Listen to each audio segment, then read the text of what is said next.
Morag, dans la région de Rafah hier.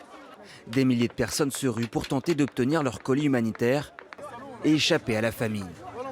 Quelques sachets de nourriture, à peine de quoi survivre. Je me suis battue pour obtenir ça pour mes enfants. Regardez-moi, peuple palestinien et pays arabes, regardez. Je n'ai plus de farine, plus d'huile, plus de sucre, plus de nourriture. Je ramasse du pain moisi et je le donne à mes enfants. Je veux obtenir un sac de farine pour mes enfants. Je me plains à Dieu de l'abandon des pays arabes. Je veux manger, j'ai faim.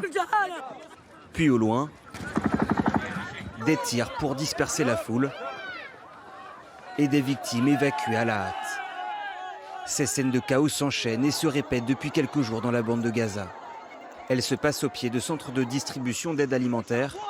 4 ont été installés sur le territoire par la Fondation humanitaire pour Gaza, une ONG fondée il y a 3 mois avec le soutien des États-Unis et d'Israël. Des distributions encadrées par Tsahal et des milices privées. Ces distributions sont un piège car c'est le plan pour déplacer la population, pas pour distribuer de la nourriture. S'ils avaient voulu l'organiser, ils l'auraient fait. Ils ont délibérément rendu la situation chaotique. L'aide humanitaire bloquée depuis 2 mois et demi par Israël est autorisée à rentrer dans l'enclave palestinienne depuis une semaine.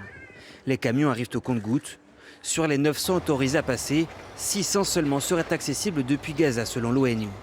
Mais les ONG peinent à récupérer leur chargement, en raison notamment de l'insécurité.